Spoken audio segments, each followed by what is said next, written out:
Showgirls. Finally, late as ever. It only took us, 2 years? 40 years in the making. And for the first episode, we're kicking it off with John Kowalski. Swing and a miss. Kowalski. There it is. There.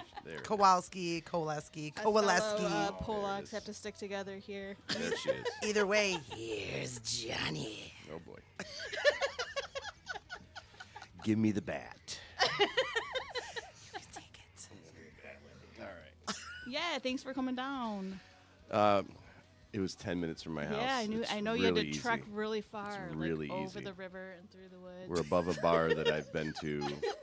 I get my mani-pedi right across the parking lot. Oh, We got Rock yeah? City Music right back here. So she sent me the address. I said, I know exactly where that is. You could Perfect. walk here. I You could have. did say that. I could have, yes.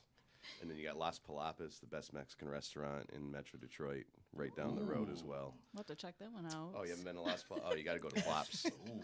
Plops for the win. That's Absolutely. fighting words. Mm-hmm. Ooh, yum, yum. So, Yeah. John has just produced and put out the Triple Threat LP. mm-hmm. We were at the show. When was that? Saturday, last week. Last 20th. Boo, except for Saturday. me, I had to work, be responsible. Well, you lose. I know I'm a loser. I can't help it. It was a great show. It was a lot of fun. Yeah. Well, tell me about it since I wasn't there. So it was at Smalls in Hamtramck, and it started as PT's Revenge really wanted to do a show with Middle Out. Kevin, the singer of PT's, it's Middle Out's his favorite. They call it local punk band, right? Understandable. And so, hey, want to do a show? Really want to have Middle Out be our guests for the show? And I was like, okay, well, sounds great. You know, what other bands you want to do? Well, what about Frank White? I'm in Frank White. You know, I'm sure they'd love to do it.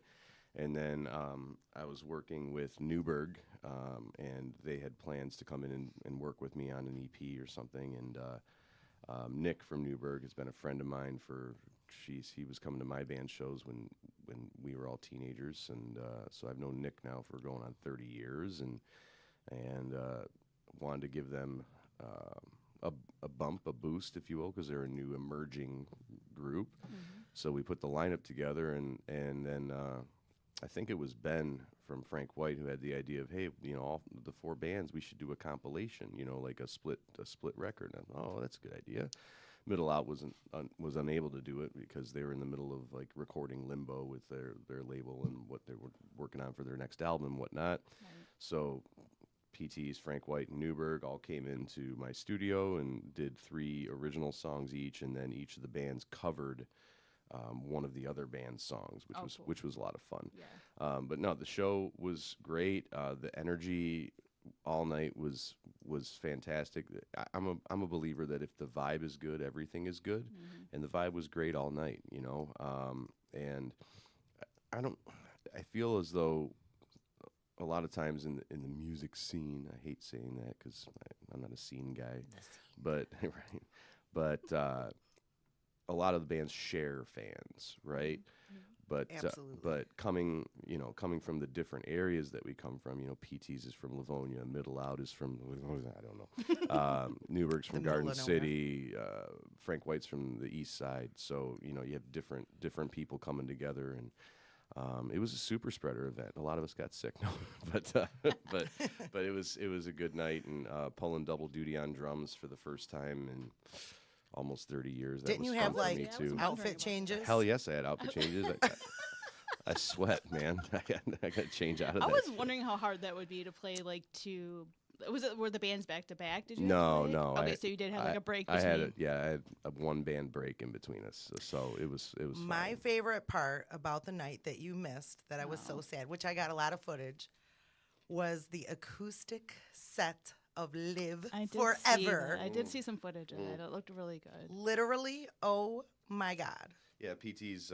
We covered Frank White's song "Live Forever," but we did it in a stripped down acoustic way. And when we were talking about the arrangement for it, when doing the record, we said we kind of want like a Irish pub sing along feel, you know. And so we dropped it a key and or a whole step in key, and did it acoustic style. I played bongos instead of drums, and it was a complete departure from anything that PT's Revenge has ever done. So which is fitting because PT's is we're on in years, if you will, and 3/5 of the band are settled, with families, kids, and careers and whatnot. And so doing something different's always fun, and I'm of the mind that you should always be reinventing yourself. You should always be doing something different. If you keep making the same album every year or every couple of years, it just grows stale and you start becoming predictable. And the last thing I ever want to be is predictable. So, Right. so yeah. But no, it was a great night. Everybody had a great time. Lots of great compliments and feedback from people, which is lovely. And it's funny playing for as many years as I have, especially in the Southeast Michigan area, forgetting about tours I've been on and whatnot, but I've entertained Southeast Michigan for, most of my life and see a lot of the same faces, friends, family, things like that. And it's really nice when a total stranger who I've never seen before gives you a compliment or says they were impressed or whatever, it's heartwarming and lovely. I have a photo of me when I was like 16 standing on my bed in my bedroom, and I have a PT's Revenge flyer on my wall with all my band things. So, like, they've been a band, 20... It would be 30 years in 1996. Wow. Or next year. Next year, I think, is 30 years. It's so crazy. I always want to ask, like, every band, like, that we've been, because I feel like we've been listening to this stuff since around that, 15, 16, 16, yeah. yeah. years. Mm-hmm. Like, do you think, like, back then, like, you would have imagined yourself still doing this in your 40s? Like, Yeah. really? Like, Yeah. I feel like I don't know. you just love it. I've known since I was 2 years old what I wanted to do. Yeah. I've wanted to be a musician ever since I've had a conscious memory. Right. And my father worked in radio for 25 years, and the day I was born, he got hired at W4 Country, 106.7 FM. It's the station that Howard Stern left because it went country. And 2 weeks later, my dad gets hired. Day I was born, and so like my earliest memories are him taking me to country music shows. Like with Willie Nelson, Alabama, George Strait.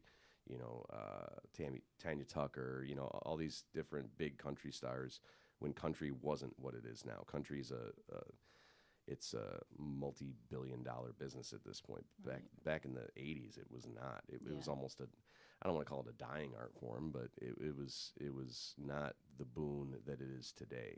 There's a lot of it's funny that hey, I'm not able to make it in hip hop or rock or metal. I'm going to pivot to country, and now because it's quote unquote easy. It's wild, but yeah. So growing up around musicians and stars, and seeing Willie Nelson make thousands of people in the arena cry tears of joy and laugh and sing along, I'm like, I want to do that. And so I knew from a very young age, that's what I want to do. Like, I will not knock the Rolling Stones or the Who for continuing to do it. Like, let me die on stage when I'm 88. I know. You know what I mean? I just took my daughter to Chicago. It was me, my mom, and my daughter. And we went and saw Paul McCartney. Lovely. And that was like so cool. He's 80-something years old, still on stage playing 3-hour shows and killing it. Yep. Like it was such a good experience. There's icons and undeniable artists like Paul McCartney, Bruce Springsteen famously puts Saw on him as well 3.5 last hours. year. That's Amazing. great. He doesn't stop. What about, I'm not sure of his age, but Sammy Scofflaw? Oh, Sammy Scofflaw. I love that guy. He was amazing. He's up there, yeah. And he was up there fucking killing it. Yeah. I'm like, oh my God. Yeah. We saw him, 3 times now? Yeah, I can barely skank, but I feel like I'm dying. I don't even know how these people be up on stage. Do some yoga. I guess so. We just started a kickboxing class a few weeks back with Oh yeah, tomorrow. tomorrow morning, 9 a.m. Fighting Fit, Wyandotte Amato, also another great legend. Yep. Yeah, that's Norcozy Horchata. Martial arts is good. Yeah, no, it's a lot of fun. The first time I did it, I was like, oh my God, what did I get my out of shape ass into? But I love it. No, you feel good after though. Yeah. Definitely need to do it if I'm gonna be skanking. It was really anymore. good. So, can you tell us how long you have been drumming for Frank White? Frank White, it'll be a year in March, I believe. Nick Nick Engler from Newburgh. He hit me to them when he was. It's funny. He was actually helping me, assisting me while I recorded the drums for 2 of the songs on the Triple Threat LP back in February and March, before we even knew that they were going to be on it. And he goes, Frank White's looking for a drummer. And I said, who's Frank White? What? Yeah, I'm not a scene guy. I'm not even really into punk. Like, I feel It's like all right. We'll forgive you. I felt like We'll forgive I you. felt like an interloper, all these years. I'm a musician who wants to play stuff. But Frank White, I hit them up and said, hey, I heard you're looking for a drummer. I drum for PT's Revenge. Oh, you drum for PT's Revenge? Yeah, come on. And after like 2 rehearsals, they're like, so you want to do this? Yeah. And I'm like, yeah, let's do it. It was pretty simple, very nascent. I remember like first time I saw, I'm like, wait a minute, there's a different guy up there playing the drums. Yeah. Were you at that small show that we did? The Yes. first one with not Warp Tours, I'm at every Frank White show. okay. Fucking hello. Okay, touche. She's wearing the shirt, folks. She's wearing the shirt. I love Frank White. Like, Thank you. So good. On behalf of the other guys, thank you. So good. We try, man. Damn. We try. So what kind of stuff are you doing now? Like, I know you're doing solo type stuff, or I am getting back into that. Yeah. I was in a progressive metal band that did concept albums for like 6 years, and when that fizzled out, ended, whatever you want to call it, back in late 2012, I started writing songs of my own, and kind of, I don't want to say getting back to my roots, because but there's kind of a country thread that runs through all of my music.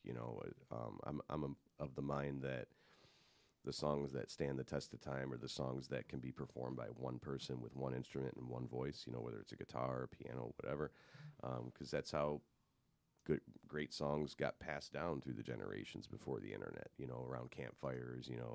Everybody used to have a piano in their house, and you couldn't listen to music. You had to play it yourself. You get the sheet music, right? So I started writing a bunch of tunes, and it turned into a solo album that I ended up releasing after my brief stint as guitarist in Coffin Cats back in 2016. I dropped a 10-song solo album, and it did well, and lots of good reviews, and praise and whatnot. Thank you, folks. I like your solo stuff. Thank you A lot. I appreciate it. I was really impressed because, well, first of all, like, I just knew you as like this drummer that's now drumming for Frank White. Sure. But then when this Triple Threat came out, I'm like, okay, you're mixing, producing, engineering, and this album is amazing. I love it. And then I found out, like, your solo projects. You played every instrument, you wrote everything, you mixed it all up and put it all together by yourself. And I was blown away. Like, John is truly talented. Thank you. I appreciate it. It's really talented. It's been a weird journey. I never meant. I always just thought I was going to be a drummer for bands, and then, it being in my first. I started my first band when I was 8 years old, and then it's, well, we need original songs. Do you know how to write a song? Do you know how to write a song? I was like, I'll try, and I started writing songs, and so that meant I needed to learn how to play the guitar so I could write the song and then show or teach the other guys how to play it. So then I learned guitar, and then I learned bass, and then I learned keys, and then when my metal band Bad on Fire was doing our thing, this is years after PT's Revenge had gone on a hiatus, and we had went and recorded a full-length album with Mass Giorgini, who's the bass player for Squirt Gun. Okay. And he was in Screeching Weasel, and he's produced all these bands, Teen Idols, the Lillingtons. He did Anti-Flag. He did, I think, early Rise Against stuff. He's worked with Alkaline Trio. So he's a seminal pop punk producer, right? And we spent a lot of money to get that album done. And I knew, based on that experience, how what it costs to really get a good quality recording. And no shade, just the tea. I was tired of paying people $45 an hour or more in this area to not give me the results that I hear in my head and I envision. And it felt like a waste of money. It's like, well, if I learn how to tweak those knobs and push those faders and what all those buttons do, I feel like I got the ear. So let me figure out how to do it. So it's been this nascent ascension into all the different facets of music production and all that stuff. I didn't want to do any of this. All I wanted to do was play drums and go on tour. But just because of the needs of the groups that I've been in, it was almost, compelling me to learn how to play all the different instruments, learn how to do all the music production and everything. To now I'm at a point where I can do all that stuff, which I'm thankful for. But I've definitely put in my 20,000 hours. How long were you guys working on the Triple Threat? Oh, it's quick. So quick. Well, it's a short album. No, it's not. It's 12 songs. It's enough to have one band do. We need more. It's enough to have one band do a 12-song album. Instead, you got 3 bands doing 4 songs each. So it was. I'm gonna say it took 6 weeks. And the only reason it took 6 weeks on the calendar is because of, again, families, careers, kids, Right. Obligations that I don't have. I have eschewed obligations so that I can be in a position to where when I get called to do a tour, bang, I can go. Like I did a tour with Zombies, this band out of Phoenix, Arizona, back in April and May, where we did 25 shows in 25 days in 25 cities, no days off. It was awesome. And I was able to do that because I didn't have to talk to the wife. Hey, honey, is it okay if I know you're going to miss me, but... Can I go on tour? Yeah. With the guys? I didn't have to tell my boss, or ask my boss for time. Like, screw all that. Like, Just ask yourself. You are your own Hey, boss. John, Yes. you want to do this? Yeah, Yes, I do. exactly. And that's the thing, people, you can have money, titles, possessions, you can have all that stuff in abundance, but if you still have to ask permission from other people to do stuff, they own you. They own your time. They own your work. They own your life. So the true ownership that one should be looking for is autonomy over your time, your decision making, how you spend your resources, and that's freedom to me. Yeah. So. But yeah, it took about 6 weeks because of other obligations and things, and it happened pretty quick. And the cool thing is, being in the spot that I'm in now, where I understand the different moving parts, and I produced enough artists and worked with a number of clients, and also my background in sales and sales management and marketing and whatnot, and having to talk to people and deal with people of different backgrounds, different walks of life, and understand, a little bit of emotional and social intelligence. I understand how to keep the vibe in the room in a fun yet professional and creative. I'm trailing off here. I know how to ride the wave of the vibe in order to keep things flowing the way we want, so that when it's time to shoot the pipeline, we can do it and go, oh, hell yeah, that was awesome. So knowing how to get out of the way of the artist is huge and let the artist do their thing. That was especially something that I experienced with the Triple Threat LP with both Frank White and Newberg. Newberg being a new and emerging artist, they're not, they are polishing themselves show by show.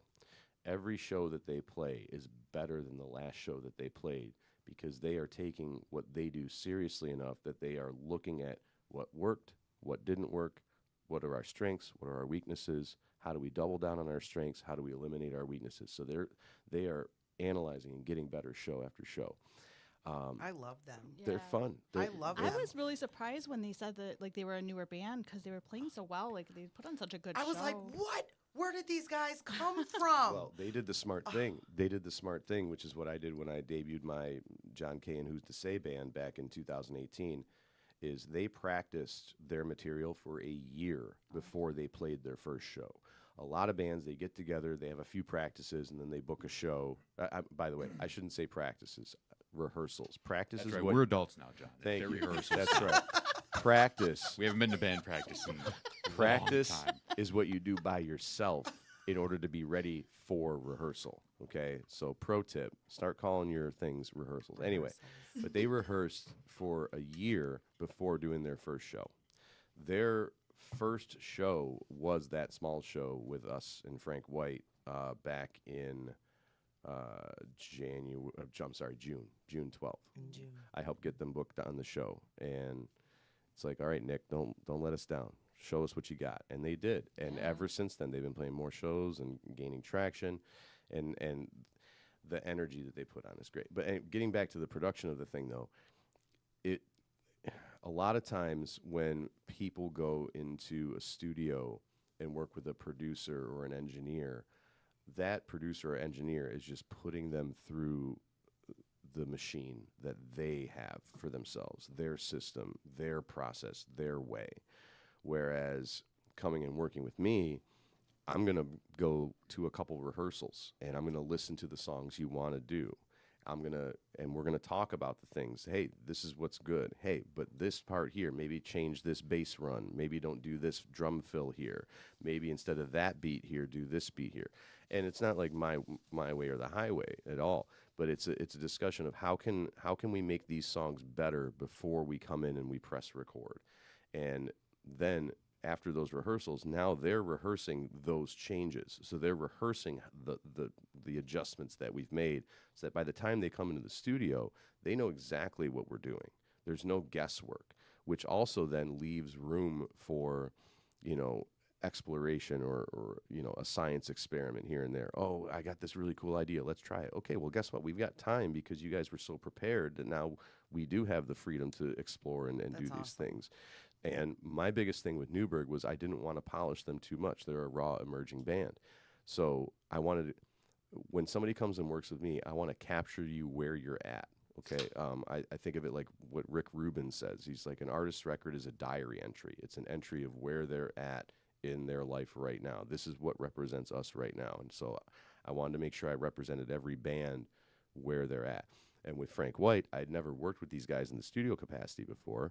And there's a different energy at Frank White rehearsals and at Frank White shows versus Frank White in the studio because I never thought about that. there's a focus on getting things right, and a lot of times the best thing a producer can do or an engineer can do is just get the hell out of the way. Let the artists do their thing. Your job is to capture moments, right? I think of, if you've ever seen the movie As Good as It Gets with Jack Nicholson and Helen Hunt, right? Yes. Well, Greg Kinnear's character is this artist, and his whole thing is I just watch people. I don't give anybody direction. I just watch people, and then when I see them doing something I like, I say hold it, right? Hold it, and then he sketches them or paints them, right? That's my thing. It's okay. Get into your groove. Let's find the part. What do you do? Oh, perfect. Do that. Hold it. Let's go, and then we track and record. So. It came about pretty quickly. My process, my vibe, it's an easy flow, and I'm confident that everybody that we worked with on the Triple Threat agrees that I'm easy to work with, I guess. My aim is that when people come and work with me, they're a better musician after the fact than they were when they first walked into my studio. If they take anything and learn something from the experience, that's what I'm looking for, because every studio experience I've had, I've learned something. So When I first heard you guys dropping songs from the album, like, little teasers before the show and before we get to actually purchase and spin the thing, I was just like, oh my God, this is so fucking good. Like, I couldn't stop playing it. I was playing it all day. And I'm in love with it. I love it. I love the sound. And obviously, I love Frank White, longtime fan, PT's Revenge, longtime fan. But Newberg, being new to me, I was like, oh my God. Yeah, I They're was impressed. so good. And the energy, like Frank White has the energy on stage. Middle Out also mega good energy on stage. We were just talking about that on the way here. We were listening to Middle Out all the way here. Love those guys. We were wondering if they have to take like medicine. Like, do you have to take like Tylenol and Motrin in the morning after doing all those jumps on stage? Yes, like Frank White like does these jump spin things. Like, And it's like, did you strike a chord and your body just did that, or like, what the fuck just happened? Like like so much. you're energy. amazing. But like, not downplaying any of the energy of any of the other bands, but when I saw Newberg, I was like, every one of those guys has that energy. Like they're just going bananas on stage, and the music is so good. I was like, dude, just when I think I'm stuffed full of punk rock, like, here come these guys, and so. I was so excited for that show and so excited for this album because I was like, dude, this is all band, like this new great band, and then all these bands I love already. Like, this is going to be a great album. And the show far exceeded my expectations. Yeah, they were, and it comes out in the live, performances Oh too. my Just God. the energy, the love of it, like It's so good. it's a good vibe. That's all I like doing, playing live. Playing live all the time. Do you have a favorite band on the album? Or you're not going to go there? No, I don't. I really don't. By the They're all time good. by the time I'm done producing something, I never want to hear it again. Yeah, No. fair enough. Fair enough. I've heard it enough. It's not for me anymore. It's for audiences. It's for other people. You played the intro of the first song leading into this thing, and I'm like, okay, sounds good through these headphones. All right, that's all I'm caring about. Like, how does the production hold up? How does it translate from different playback systems? in So the it's car? been a while since you put out any solo stuff. How long? It'll be 10 years. 10 years. This summer. Yeah, And you're going to do that soon. soon enough. Yeah, I've got I've got like 67 songs. That 6, 7. 6, 7. God damn it. Yeah, I've got around 6 dozen songs that I have to cull and decide which I want to put out. But we're in a different age now with how to release music. Artists, the general consensus among those in the know, if you will, but nobody knows anything. They're full of shit. Is every 6 to 8 weeks you got to be putting out something new. A new single, a new EP, whatever it is. So I'm gonna start dropping some singles and That was going to be my next question. When? I don't know. I'm not putting a deadline on it. Okay. I used to love deadline. I like deadlines because they create pressure, and pressure makes diamonds. So I'm all about having a considerable amount of pressure. I'm not a procrastinator, but I like knowing that there's an end point in the deadline. And I used to self-impose deadlines in order to force myself to do stuff. But at the same time, the deadline would come and it would be quote unquote ready to release, but I still didn't feel like it was finished. I listened So- to John K. stuff, and I was like, this guy is so talented because all of it was so different. It was so different. And then when we got here, Eric, the engineer, knew John. Right, yeah, that was hilarious. Known Eric for about 40 years. It's like we walk Like a in. small world. Showgirls is new.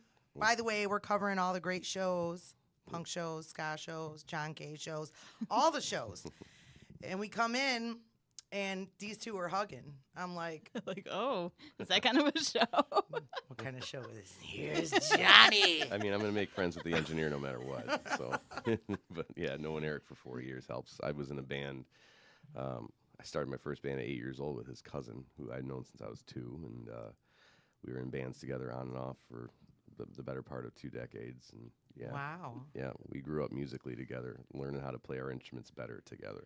So I don't know if you guys have anyone, like a relative, cousin or something in your life that has literally been the best at everything that they've ever done. Yeah, that's like 3 months after they've started doing it. That's my cousin John. I am It's that cousin. skateboarding. literally, he started skateboarding. 3 months later, he was the best skateboarder. He decided he was going to start drawing. 3 months later, he was the best artist. Yep. He started playing bass guitar. 6 months later, he was the best bass player Yep. in town.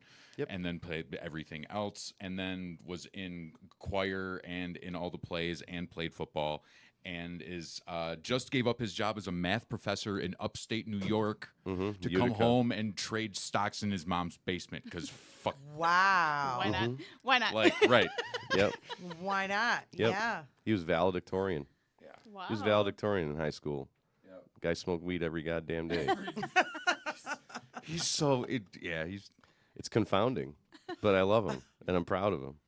Anyway, we could talk about JP for a minute. Shout out to JP, I guess. Yeah. Damn straight. I might try and drag him in here. That could be fun. That could be fun. But yeah, my solo stuff, I just need to get after it. It's funny. I have all the equipment. I've got all the gear. I have the skill set to be able to perform all the stuff. But, and I used to think like, man, if I could do this all myself, I don't need anybody.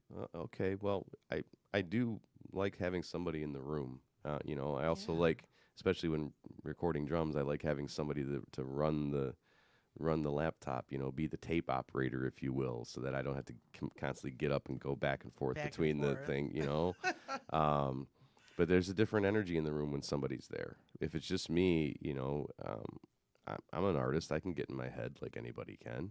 I do so a lot less these days than I used to, for sure. No fear, anxiety, or worry in this man anymore. But, yeah, I got a lot of stuff, and I sent you some demos of stuff that I've got in the hopper. I like them a lot. I've got what I feel is the making of another 10-song solo album that I'd like to release this summer. But it depends on if the production's done, if it's up to my standards, and if it makes sense. So. And also, you'll be busy producing and recording other artists and bands. Mm-hmm. Yeah, I've got. I don't know who's listening to this, or Probably nobody. It's probably just us. That's funny. Probably just the four of us. We're all just jerking off. Sounds like fun. Right. So, but Put it that way. Jesse from Frank White has tapped me to produce a solo effort of his that's ukulele based. Oh, cool, yeah. So like indie, give us the tea. indie uke type of stuff. He's gonna come in. What is it? Next weekend? Yeah, after the New Year, he's gonna come in. We're gonna cut 3 songs, and I'll mix them, get them mastered and whatnot, and then he's got at least another 3 songs that he wants to do as well. We're just gonna go 3 at a time. My boy Nathan Mazer, who is the progenitor of Nathan's Patients. I don't know if you've checked them out. No. He hit me up back in July, and he had recently had some. I'm not outing him; he's been public about this, but he had a health scare that put things in perspective for him, and made him go, you know what, I need to get back into making music. It's been like 20 years since I made music. He was in a band called Never Heard of It that did the whole Warp tour and everything, and back in the day, and he's like, I want to get back into music. I have some songs I want to produce, and you're my guy. I know how you approach things. I know what your taste is. I know your skills, and I just think that you're the guy that can help do this. Are you interested? And I said, hell yeah, let's go. He's a good friend. And he came in August this year, and we cut 3 songs for like a little single short EP, whatever you want to call it. And he released them in September, and the 3 songs together already have like 50,000 streams. That's awesome. Never played a show. He just got it right up in Billboard's magazine and shit. Like, Nice. That's the way to do it, though. Don't play shows. Play events. yeah, there you go. But Like, yeah, grind it out if you have to. If you're new and you need to get your get the stagecraft part together. Mm-hmm. But as soon as you can get to the part where you're not playing shows anymore, you're playing events. that's the Beatles. That's how to do it. Yeah, I'm all about that. But he came in November, and we cut 2 more songs. They just came back from mastering, and stoked on those. They're going to be, I don't know if one or both are going to be getting released in January here. But he's coming back in January to do 2 more songs. So we're just kind of piecemealing it, and we're going to debut the band, because I'll be drumming in his band. Another band. I would say you're adding another one. I Huh? don't care. Adding. I don't care. How many bands have you played drums in? 6'7"? No, more like 67. Like I've been drumming for so goddamn long. Boy, are my arms tired. No, that'll be 3 bands that I'm drumming in. PT's is going to take the year off though, so that's okay. But that should be debuting in either March or April, something like that, like early spring. And then I've got another group that I'm going to be producing a full-length album with in February, who just ran. I like playing pinball. I'm a pinball enthusiast. You know, I'm not a wizard, but I'm an enthusiast of the pinball. So I went to One Up Arcade in Farmington, downtown Farmington, and randomly they had a band playing, and they were doing mostly covers, but they sprinkled some originals in there too. And the singer just had these pipes, and I'm just like, damn, like undeniable pipes on this guy. And they're talented, and it's like, okay, they sound good, but I hear where they need some polish, but I like their sensibilities. Let me just talk to him. Long story short, I talked to him. We broached a conversation. I go check him out at another show. Had him come over to the studio to talk vision, see what's what, and now I'm going to be producing a full-length album for them, like their debut full-length. So, Just yeah. like stumbled upon somebody. Like, Yeah, that's but cool. I like stuff like that. Yeah. Like I like even like I'll do an open mic here or there, and I'll be at the open mic, and there's somebody that goes on stage and plays a song, hopefully of their own. I hate cover songs. I'm using the word hate about cover songs. Aw, okay? Why? I love covers. They're Just fun. because Yeah. I don't know. To me, it's I don't know. I don't even want to say it, but covers bore me. Like 311, come original. Like give me that original shit. You know, most people only, a lot of people only know 311 because they covered Cure's Love Song for 50 First Dates, you know, with Adam Sandler or whatever. They're one of my favorite bands of all time. Anyway, but I like the nascent thing of going out and meeting somebody who's just doing their thing randomly, and it's, hey, I'm John. By the way, I produce. I really liked your song. Have you recorded it before? You know, and just broaching a conversation and seeing if there's any there. You know, if there's no there, I'm not interested. I'm not doing this for the money. I don't care about that. The money comes by way of making good work. So, but yeah, going to shows, going out and just, you know, catching a random act or something like that, and then being able to broach a conversation. Does it happen all the time? No. You know, and especially in Detroit, you know, where everyone is, you know, this whole Detroit hustles harder. Everyone's kind of on the come up. There's a chip on a shoulder. There's a skepticism with people, and they think they're trying to take advantage. You're trying to take advantage of them or something. It's like, no. If I see something good in you, and I want to help bring it to light, and by the way, I can do all this for you. I can do it less expensive because my overhead for my studio is next to nil, so I can charge a little bit less than the person who's got to pay the lease, you know, for their building, or, you know, the utilities and all that stuff, because I just do it all on my house. The whole Midwest right now is absolutely fucking up the whole game. Like, they're killing it out of the whole country. And I think every time I see one of those Detroit Hustles Harder stickers, I work in Eastern Market, and I'm actually living right on Jefferson right now. I think to myself, you know, maybe it wouldn't have to if it would just hustle smarter. That's my license plate. Smarter. That's my license plate. No, the whole Midwest. It's an acronym for my core values. Do you have any favorite, like, I know you're not, like you said, you're not like a super punk rock guy, but you are, though, because you play in Frank White, so how can you not be? The whole Midwest is killing it right now with punk rock and ska, or ska core. The Boy Detective. They're like one of my They just killed like half of my favorites for 20 years. I still love them, but the Boy Detective took over. I love them. Do you have any favorites out of the Midwest right now? I already know he's gonna say he doesn't have any favorites. He likes them all the same. No, I don't even know if I like them. Sean! I'm not saying I don't listen to them. I hardly ever listen to music, Miss Jenny. I hardly ever listen. When I'm in my car, I listen to 97.1 Sports Talk Radio. Oh my god. When I have a long drive, I listen to Comedy Bang Bang and Freedom podcasts and like Greg Proops. I don't listen to music. If I listen to music, I listen to music intentionally. And like, it's funny that you say that though, because just last night, because the year's ending, and one of the things I enjoy doing is I go to like, I'll go, hey, best albums of 2025 or something like that, and I'll get the Pitchfork list, I'll get the Rolling Stone list, I'll get the GQ list, the Esquire list, whatever the fuck it is, and I'll go through and I'll take a day and go, all right, I'm gonna go through these albums and just click, click, click, and listen to. It could be a 10-second snippet before I decide, nope, not for me, or it could be I end up listening to the whole album, and then I start taking stuff from that. I don't go to shows. I don't go to concerts.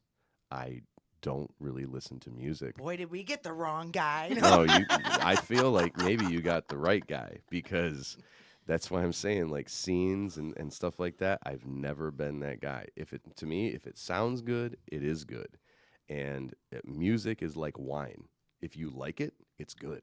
Yeah. Okay? Oh, you like Prosecco. I like Bordeaux. Who's right? Who's wrong? Neither. We're both getting drunk on what we enjoy. So who cares? My sister and I said Showgirls because we just can't stop going to shows. Nothing wrong with that. We're addicts. We need you. We need you for that. And that's wonderful. That's It's for you. amazing. It's not for me. And it's not like I'm trying to isolate myself. I'm not doing it on purpose. It's just I'm not fucking interested. I'm just not. Frank White played with your boy's Boy Detective. We played with them at Frankie's in Toledo back in November. Yes. Nice people, put on a great show. Am I going to buy their album or listen to their album? No. Would I love to produce their next album? Absolutely. But it's for me, it's about making the music. It's not about listening to it. Okay. And again, and even with my own solo shit, like I have people that are like, show me your stuff. I'm like, I'll send you a link. No, just put it on now. I said, I do not want to listen to myself with you.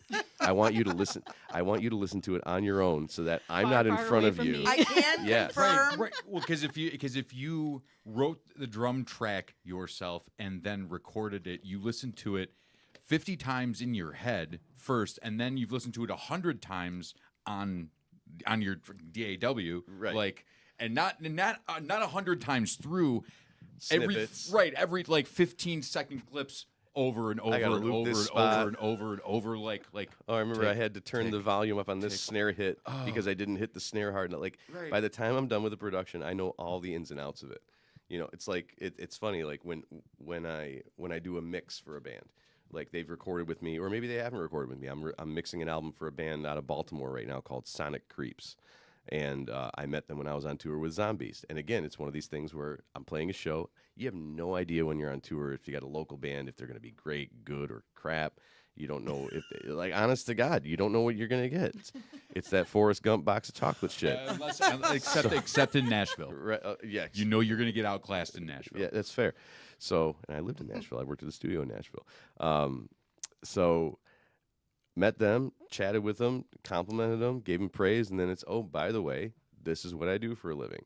And randomly, I did not hit them up, randomly, 2 or 3 months after the tour was over, their guitarist hits me up and said, hey, we've got a new album we're working on. We want to tap you to mix it. I'm like, oh, really? Okay, cool. So I'm mixing for them. When I get the tracks or I produced it and I put out the first mix to them, I have to know exactly why I did what I did. Because if they have any issues with what I did, I need to be able to explain myself, right? Hey, I did this because da-da-da. I didn't do this because da-da-da.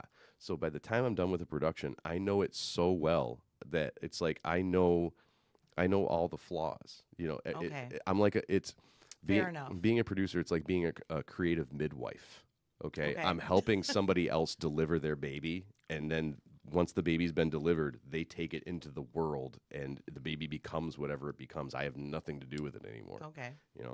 Fair enough. Yeah. Anywho. I guess I could see it from that perspective. I have nothing to do with producing, so Don't. Stay a fan. Just stay a fan. It's fine. Never planned on I it. love being a fucking fangirl Yeah, it's so forever. fun.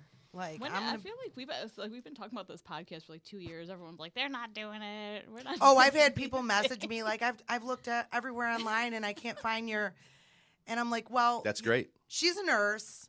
Yeah. We're both basically single moms. It's really hard with my career and her career to find the time, and now we found. You have a violin sample you can play while she's lamenting. Shut the fuck up, John. No, don't. No. I also felt like when we said Shocked how Showgirls, fast they I can thought pull we were that just shit going to up. come in here and show our titties. I don't know. Yeah, I think people might have thought that as well. It does have That's that funny. like kind of The logo is suggestive. Yeah. So is the Good. the title I'm itself. a flirty girl. It's great. Really? Yeah. You know I'm a me. flirty girl In a flirty world. Okay. So that's good though that you have people that saying I've looked for your thing and I can't find it. That means that they want to find it. That means that they care. So That's Yeah. what we're champion banking that. on. Champion that. I That's want to good. spread all of the love that we have for punk rock and ska and other music, just music in general, not just those two, but also mainly I'm focusing on punk rock. I also want to bring awareness to Punk Rock Saves Lives, Mm. which I'm going to try to get. I've talked with Ashley and Zach. I'm going to try to get them to come on here and talk about the bone marrow swabbing that they do, because I do feel like that's very important, because not enough people are out there getting swabbed. They're like doing it at these punk shows. They should be doing it everywhere. And I'll dive into that next time, but it's important. Punk rock does save lives. You know what I mean? It's definitely. I love the punk shows. She loves it. We travel all around. Like we Yeah, have it's chased been these nice. bands. Yeah, it's a lot of fun. Like we've been everywhere. It's you like know? it's like so hard because like when you're younger, you're like, oh, I have no money, I can't do all this stuff, and then as you're older, you're like, I have the money, I just don't have the time. Yes. We make it eventually, but We're sad that punk rock bowling is not happening this year. yeah, yeah, you're missing out, John. Yeah, I know John, you you're wanted to missing go. It's out. on your top of your list for the year. We I don't do know. festivals unless I'm playing them or unless somebody's hooked me up with the all access pass with VIP. I like. So what festivals have you been to? I was at Warped Tour in Long Beach this year, which was great. Yeah. Actually, I have a question about that. All right. From being a Warped Tour baby Uh-huh. back when it was, in the 90s and early 2000s, Mm-hmm. what was the new Warped Tour like? It was phenomenal. It was the cleanest festival I have ever seen. There was normally you see trash everywhere at a festival and litter and all that stuff.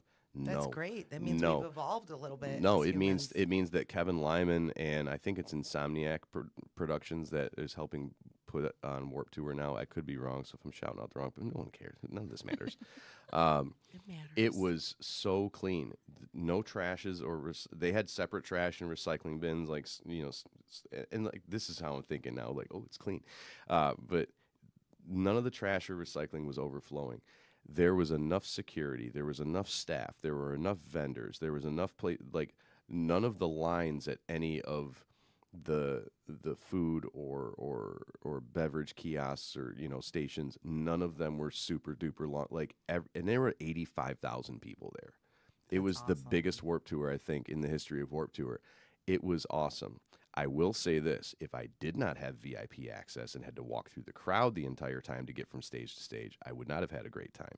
But because I could go backstage and circumvent all that and just walk the perimeter by myself with my boy who hosted me out there at his place, that it would have been different. But no, it was great. It was great. I met Josh Freese for the first time.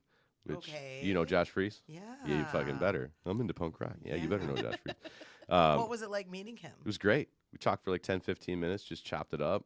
I asked him some questions. We just chatted, got a picture and everything. And actually, his kids were there, and his kid, while I'm talking, was like, "You guys want a picture?" I said, "Yeah, actually, I do." I wouldn't even think to ask for that. Like, I don't fanboy Were you out. fangirl? I was just gonna say, were No, you fanboying out? No, I don't.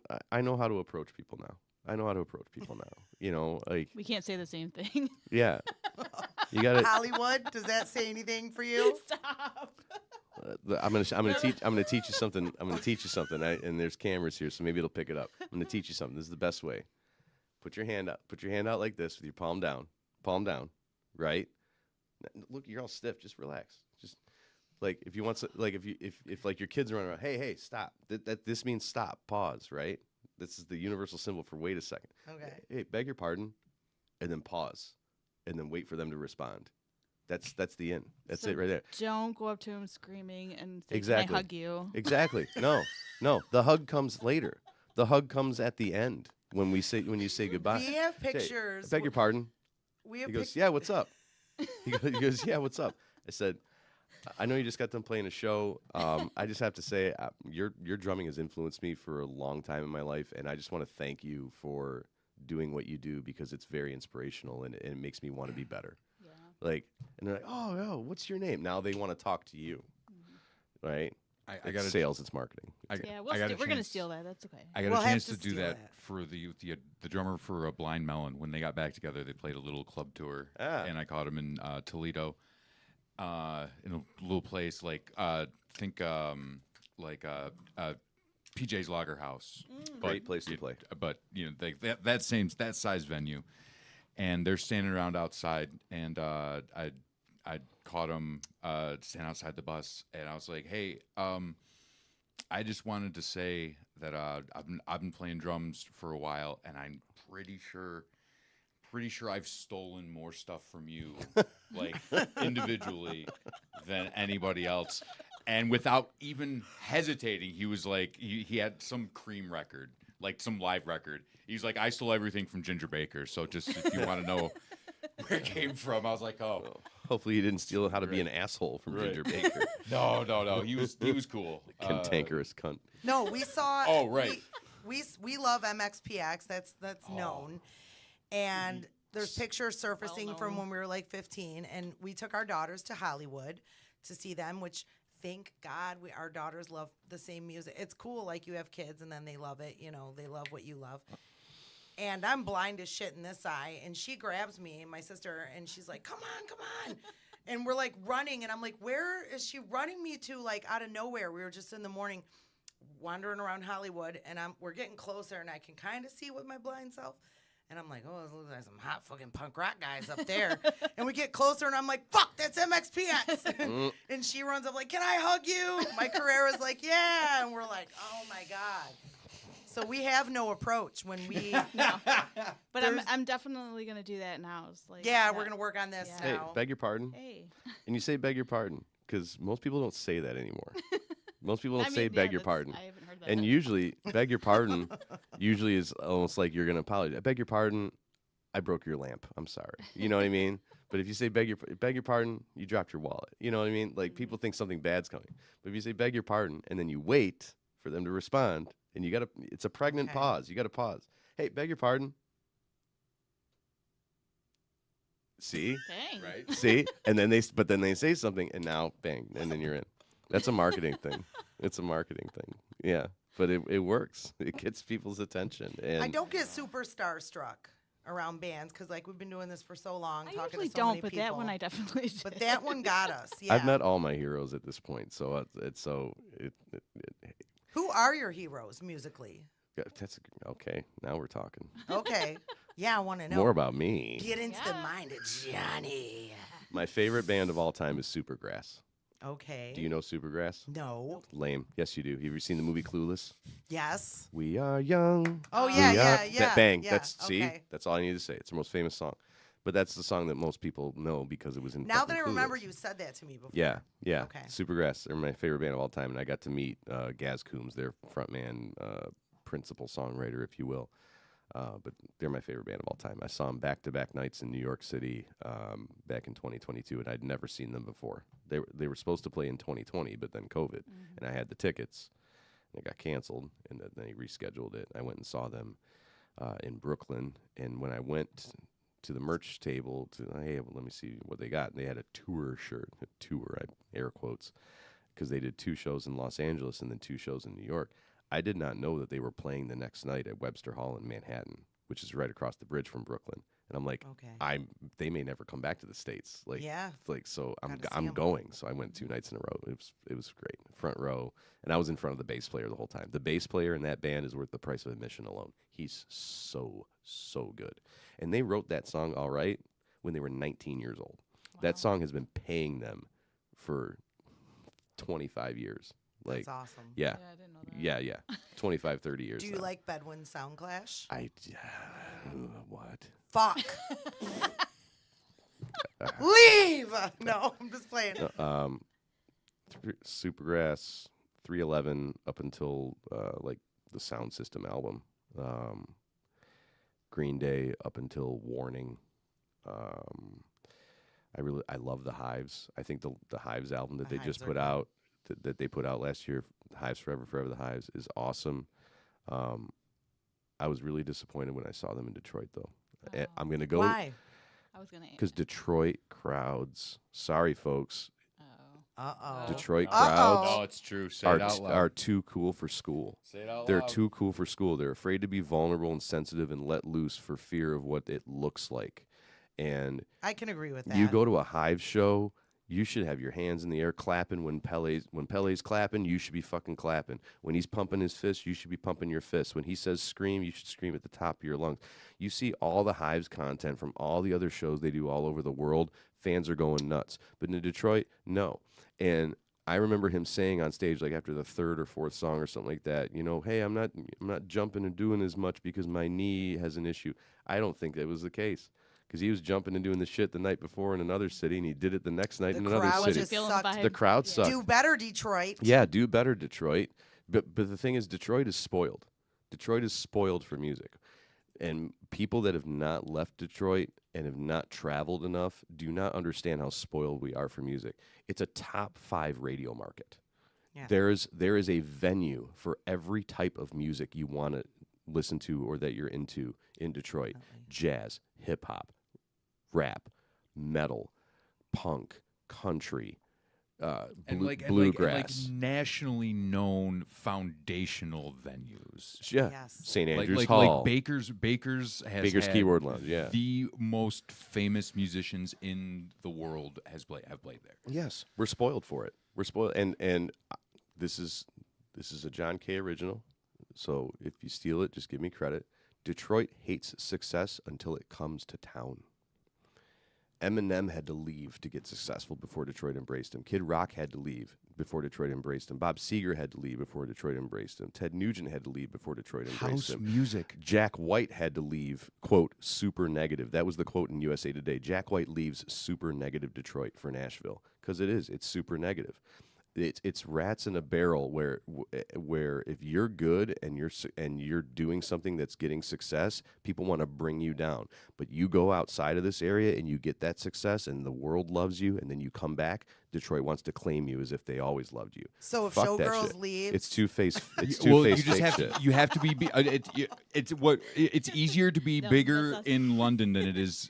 Like Detroit is more popular in London than it is in Detroit. It's almost like Detroit's like a prove it city. It's like the Hives show. Like I've been listening to the Hives for 25 years now, and I'm there and I'm enjoying. Now I'm in my 40s. I'm not in the mosh pit.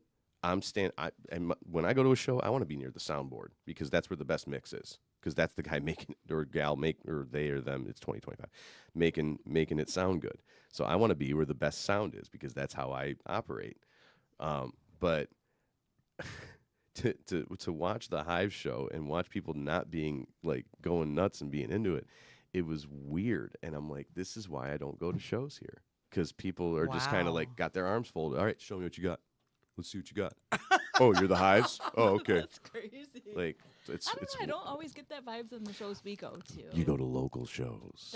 Maybe that's why. You go to local shows. Go see a band that's on a major label. Yeah. Go see a band that has Yeah, we're local girls. some type of notoriety, like Midland. That's probably my favorite country band right now, Midland, because they're an actual band. They're not a prop or a solo artist that has a band built around them. They're a band that came up together and they're doing what I call real country. It's not that bro country shit. Like go see a real band, man. Like the Hives are gonna be at the Fillmore on March 24th. It's Tuesday. I'm going because it's like, okay, is We'll this be there. a You want us fool to go me? participate? We'll be like clapping. Fuck yeah, jumping. get in that mosh pit. Yeah. I'll be you know Jenny will. I'll be in the- Jenny goes and always I'll You know be in- I goes. will. She's crowd surfing still. I'll Like, be in I the was crowd mezzanine. surfing. I was crowd surfing so much times at what was it? Pumpkin drop like. Pumpkin Drublick. And then it took all day to convince my sister to crowd surf, and then she got dropped on her head. She was like, "I'm not doing this because I'm a nurse and I know what also can happen." Got gracefully laid onto the ground. You know, like light as a feather, stiff as a board. It was like reverse. And I was going insane. Suicide machines were on. Break the glass. I was diving all in. And Toured I with loved it. Suicide Machines back in 2001. They're great. Oh yeah. Different now. Different. They are different now. Different now. Saw them at Warped Tour. They were in Long Beach. They're the first band that I made sure to go check out. Stand side stage watching the boys. I love Ryan. He's a lovely human being, and I've just now started to communicate and get to know Justin a little bit. Their guitarist. Okay. Which he's a big fan of Frank White. Loves the Triple Threat LP out Who stuff. doesn't? Nice. Who doesn't? People, man. Frank White. If you say who doesn't, like we tour everywhere. We're actually we're trying to plan some touring right now. They were just messaging about that with me today about getting out on the road more and whatnot. Yes. Let them. Yeah. How far have you guys gone? Not Toledo. Yeah. I followed the Boy Detective last summer to Chicago, and they're going to be at Less Than Jake Wake and Bake in Gainesville, and my sister and I will be there. Less Than Jake. Know those We're guys going to go well. with Debbie. Know those guys well. Jeff from PT's just sent me a video with Matt from Less Than Jake talking about the microphones that were used on the drums for their new recording. Yeah. Yeah. I've known Matt from Less Than Jake for 30 years. Okay. Because he used to drum for Teen Idols. And you know Teen Idols? Yes. Yeah, and Kevin from PT's was singer for Teen Idols for many years as well. Yeah. Like, so- when we went down to record the PT's Revenge album back in 2000, like 3 of us in the band got job offers from different bands. Like Rise. Really? I was supposed to be Rise Against's first drummer. Kevin ended up getting Teen Idols singer. Matthew ended up playing guitar in Kamen Rider. So yeah, it was. Kamen Rider is good too. It was a boon for us to go and record there. The benefits far outweighed the costs of us having to take time off and go to Indiana to record. So. When the Triple Threat show happened and PT's Revenge came on, I felt like I was in fucking 1997 or some shit. Good. I was like, this is amazing. I was channeling all of the inner younger Jenny. It felt like a true, I just can't even. There's no words. It's a nostalgia trip. That's I one was of the like, reasons oh that we my made God. we made it a $10 cover. It's like nostalgia. Yeah, I was wondering. I was like, and it's only $10 to get in. Well, yeah. There was discussion about that.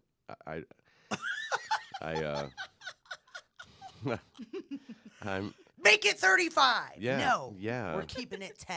yeah like what inflation affects everything in our country except the cost of a punk rock concert. That makes no sense to me. Yeah. You know what I So mean? there was.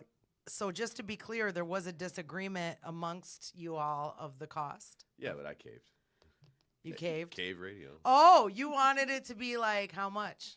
$20, $25. Fair enough. Fuck yeah, it's a great show. And Killer show. And 30 years ago we were charging $10 to go to a show. I want to relive the show. At I least miss those 15. prices. I miss those prices. It's fine. It's fine though. A It used to $10 be show like can be $8. 15 now. It's fine. It's okay. It's That would fine. be okay. But there's a quality to doing things with PT's Revenge that remains true and honest to the reasons that PT's Revenge has done anything ever, and that's to make it accessible, affordable, and enjoyable for as many people as possible. It was fucking amazing. I understand it.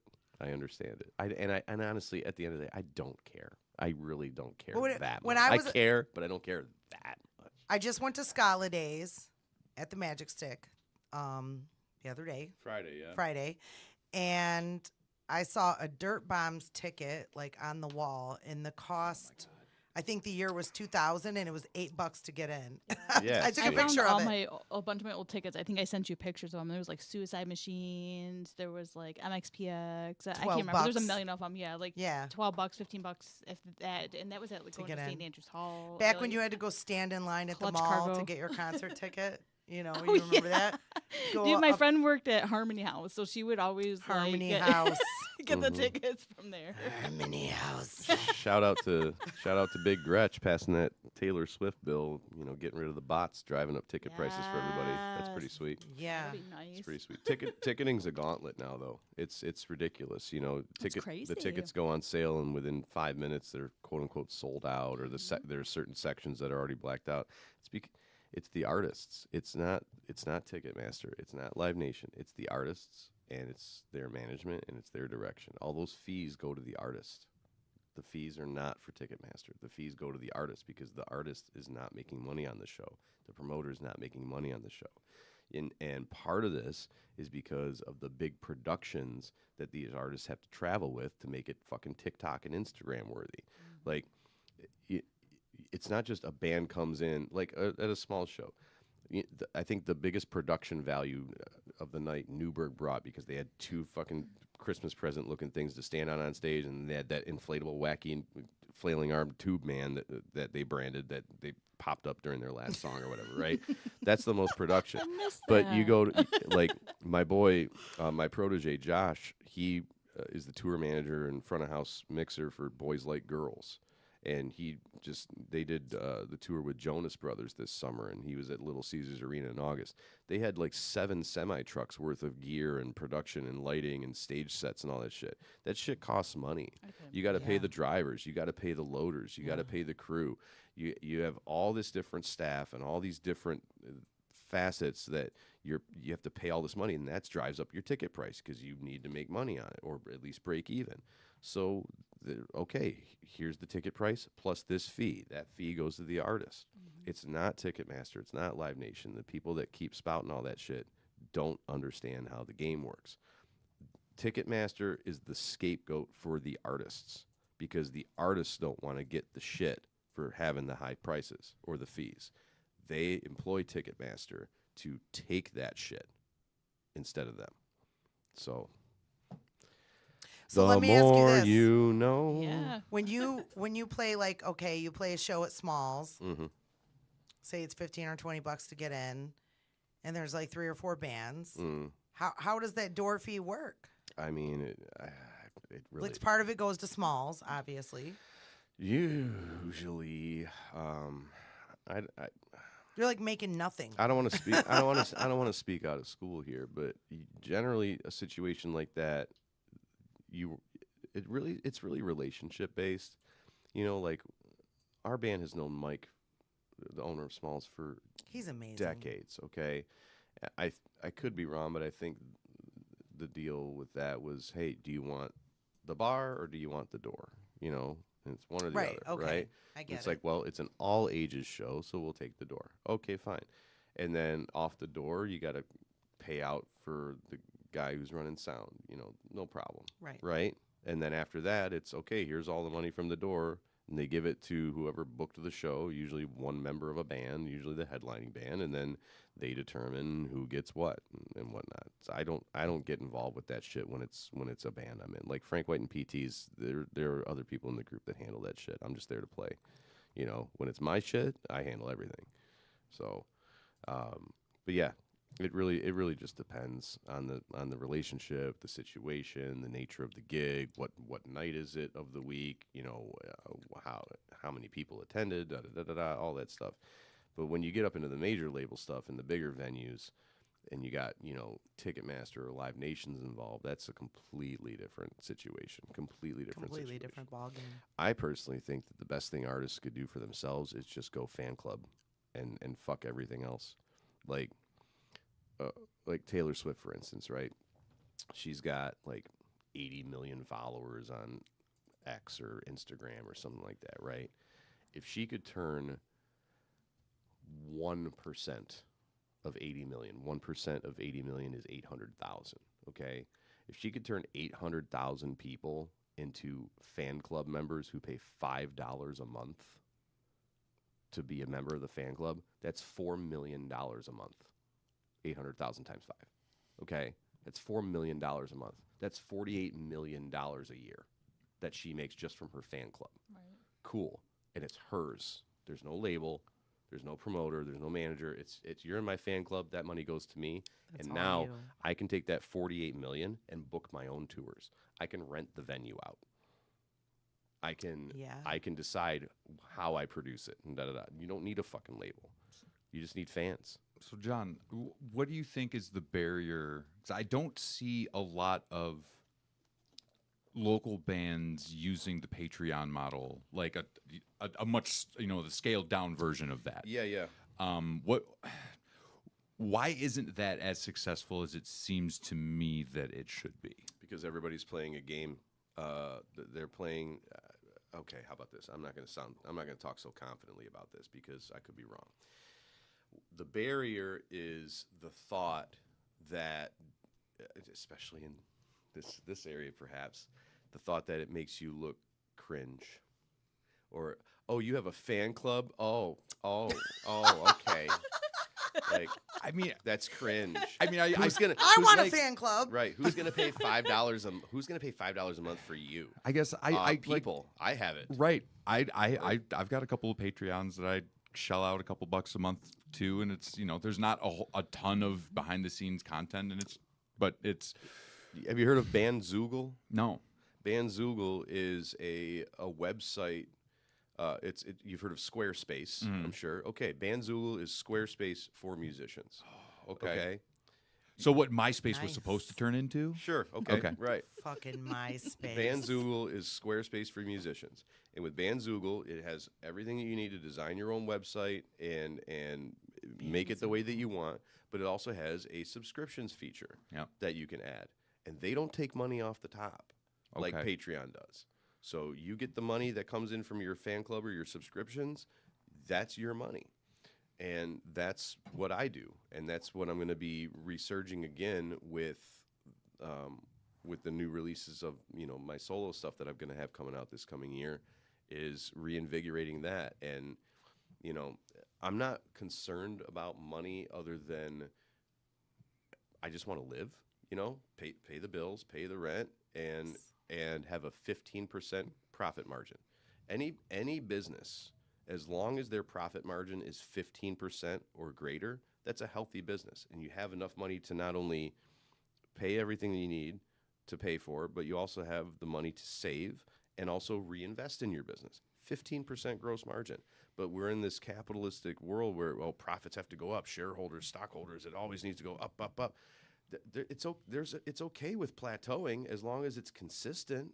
If you're constantly trying to grow, constantly reaching for more and more and more, you're going to drop people off along the way. So, I think the subscription model is huge. I think that going through Patreon, though, the other thing is that what happens when Patreon gets bought out by like BlackRock or something like that? Right. Then they own your data. Okay, what happens if the CEO of Patreon or the founders of Patreon get caught up in a human trafficking scandal, and then now nobody wants to be associated with it anymore, or they have to shut down operations? Well, everything that you've posted on there is gone now. You haven't archived it. But if you do it on your own website, if you do it yourself, no problem. No problem. There's a band from the late 90s, early aughts called O-Town. You remember O-Town? Mm-hmm. Okay. Yeah.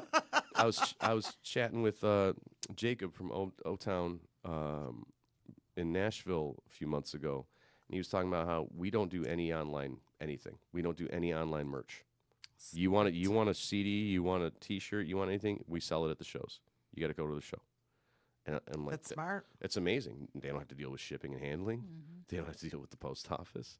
They don't have to deal with orders coming in and then who's going to take care. They don't. And I nope. like it because it's old school as fuck. Yeah. Yeah. Yeah. You know? And see, this is the thing. Wings win overtime. Fuck yeah. He's watching the Wings game. He's multitasking. Damn right. Damn right. Yeah. I'm a drummer. I can do many things Who at are once. they playing right now anyway? They were playing the Maple Leafs, which is good, Oh. and they're wearing the Centennial uniforms, which chef's kiss for those. Look at them with the leather gloves and shit, and like, get out of here, Dad, Carlos. Let me see. Yeah, like they got the old timey leather looking gloves. I just want to see him in their boxers. I don't yeah, know. right. All right. Take off your shirt. Take off your jersey. That's post game. That's post game. Where was I? Focus, ladies. Right. Where was Sorry. I? What do you mean? There is No, no but focus. the one thing you can always count on is that the younger generation will always rail against and buck against the traditions of the previous generation. Okay, like everything is cyclical like that. So everything that our generation is into, the younger generation is going. We're going to go in a different way. So you say, oh, that's old school. It's going to be new school again. The internet is doing something to people, and we are learning what it's doing to us in real time. we're seeing the results of being online all the time, and I being on agree. our screens all the time, and dealing with Brain that. rot. People want the real life stuff, and so that's part of why vinyl again is having a surge and Yeah. is And even tapes that are coming. Like people I are just buying saw tapes. that today. that CDs. one's weird. CDs as Yeah. well. I'm No, like, I oh, just man. saw today. Now I gotta so get me a tape player. Right. not this past Christmas, but last Christmas, my now 17-year-old, then 16, asked me for SZA tickets for his girlfriend and him. And I was blown away at the cost. I'm like, dude, this is like $300 and something a ticket. And I got it, but when I went in the room today, I was looking for the Triple Threat album. I was gonna bring it with me and like hold up, whatever. Olivia took it with her to play with it at her friend's house, so it wasn't in there. But I saw a SZA album, and I was like, no fucking way he bought a vinyl. But I wonder what it even cost at that show. Because if the ticket was $300, Aren't they usually like around $25 or something? More like 35. 35? Yeah. Oh, Yeah, more like 35, 40. Wow. That's another thing. I wanted to sell the vinyls for 30, 35 bucks. No, 25. Okay. Yeah. I know the market, so Yeah. but that's okay. That's okay. I was just happy to get my hands on one because at the show, everywhere I looked, people were holding them. And I was like, shit, I'm sleeping on it. Like, I better get over to the merch booth and get it. You know what I mean? But I went over there, and they were like, no, it's fine. We still have some. And I secured my copy. No, I should have had you get me Yes. one. I think, do we There's still have plenty. any? There's still plenty. There's All still right, plenty. all There's right. still plenty. I'll get you one. And speaking of vinyl, shout out to Beginners Tapes, beginnerstapes.com. Beginners Tapes manufactured the vinyl for PT's Revenge's self-titled album that I produced last year. They have copies available for sale right now, and they are running a 26% off special right now. So, and there's other groups that they have put out vinyl for as well, like Touch the Clouds, who our friends are in as well. So yeah, How long have you played in PT's Revenge, John? I joined them in January of 2000. Okay. So it's almost A while, yeah. about, yeah. There was some. So I didn't see you at the show when I was 16. No, no, that was before me. That was probably Matt Johnson, who I replaced in the group. And I loved the feet action at the show. I was like, I'm going to put this on OnlyFans. All right, Quentin Tarantino. Wait, Oh, you're talking about what? Kevin being barefoot? Yeah, he Oh, performs, Yeah. I was like, what? he performs barefoot. That's right. Rachel Jackson and I do I remember that now. Rachel's husband runs a great column called Ska Punk and Other Junk. And so Rachel and I. Oh, that was Yeah, he's amazing. Dane Jackson. He was very He's an awesome writer. very cool with promoting a bunch of the stuff. He was Yeah. sharing a lot of videos and photos from the show. That So was cool. Rachel and I just could not. We just were like, because we were like right there. His feet were right there. Mm, And then we were like, can we get a pic of his feet? gross. You can sell them online. Gross. And so I got a pic and a video, and then I put it on my Instagram story, and I tagged him like, I'm gonna put this on OnlyFans. No, the performance was fucking amazing. I can't get over it. I'm like, can we go back and redo the show? Like, can we relive this again? Yeah, It was- please. Yeah, if she would have called off work, she just would. I would have gotten in trouble. Yeah. She would have been in big trouble. I couldn't do it. I thought about it, but I remember every job I've ever had which had nothing to do with music. I'd do the interview, and when they'd offer me the position or say, we'd like to hire you. Any questions? I'd say, well, something you need to know is I'm a professional musician, and from time to time I have shows or tours and whatnot, and that's number one thing in my life. And I need you to know that you will always have advance notice of things so that you can make arrangements, but I need you to know that and I don't need to be paid for the time off necessarily, but I just need you to know that that's part of my life and that's something to expect. Is that okay with you? I might do that on my next interview. I'm There a you go. professional fan. I might. No. It's professional fan. You're a journalist. Oh yeah, I could I'm a do music. that. I I'm a could do that. music. I'm a music journalist. I could do that. Right. It's my I'm a music job. journalist, and I have to attend. I attend concerts, and sometimes I travel out of state for these concerts because it's my job to report Yeah. on them.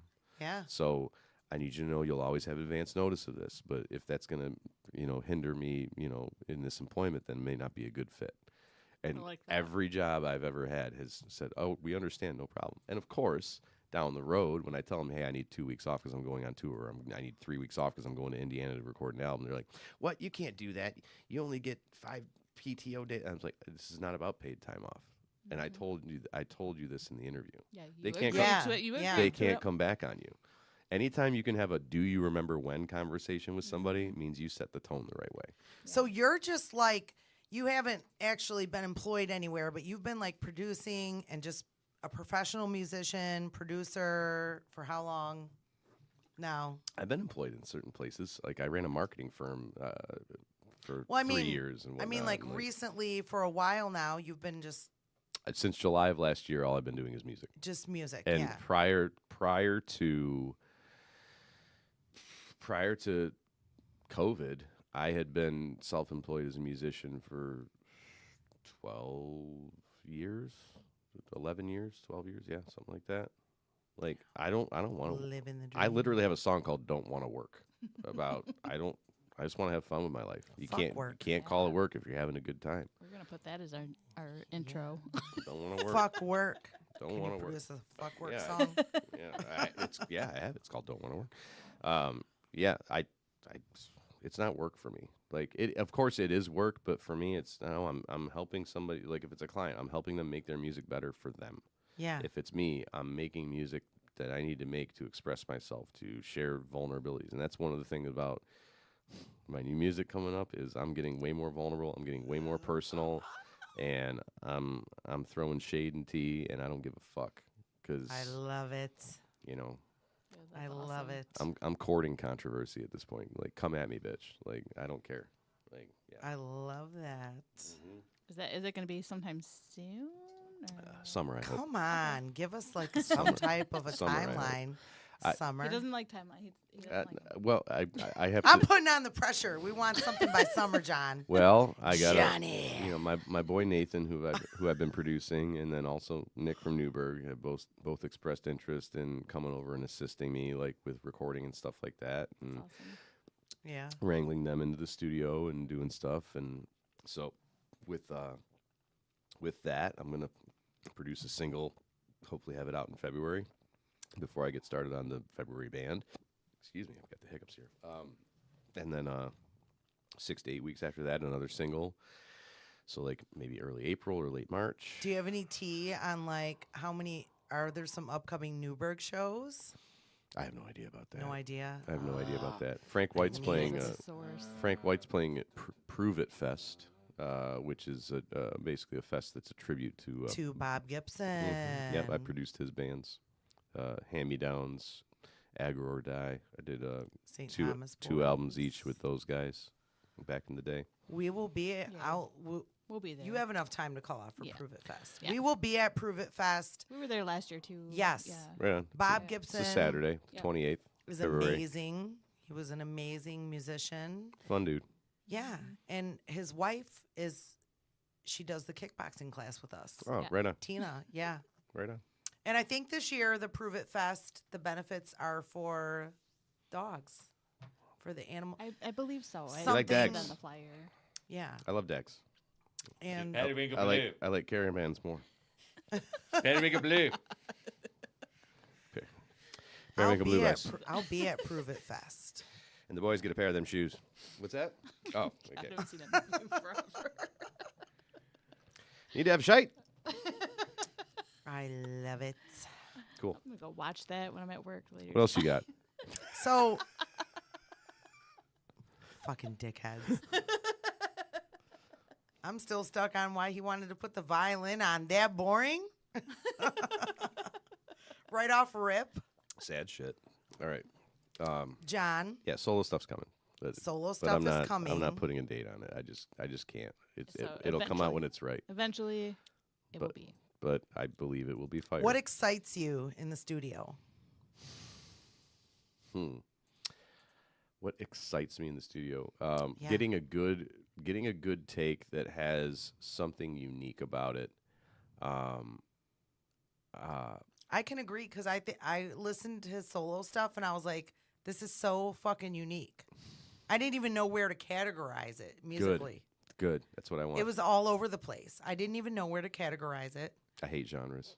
I hate genres. I don't want to be in a best There buy was not category. one for your music. Nope, there won't When be. I listened to your solo stuff, I was like, oh my God, this like what it, I don't know. It's just music. Yeah. It's just music. I take from many different styles and I marry them together to create cohesive, coherent. And I could songs. feel that it was, I could feel, at least I thought that I was feeling a lot of it was based off of personal experiences. Is Always. that true? Pretty much personal experiences That's the or way it somebody should else's be. experience. Yeah, like, again, being vulnerable, being authentic, Yes. like dealing with people. It's absolutely dealing with people. Nobody I love. I don't call you. Don't want to work.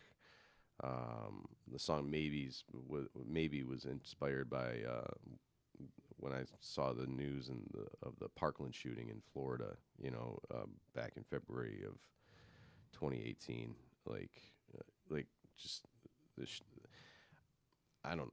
An artist has to live a life. If all you're doing is going to work and coming home to the wife and kids and not experiencing anything except vis-a-vis through your kids or vicariously through your kids, like that, you're not living a life. You got to go out. You got to see stuff. You got to travel. You got to go to places that you haven't been. You got to experience things you haven't experienced, so that you can understand what life's about, so that you can then fucking report on it through your music. You have to have something to write about, Damn right.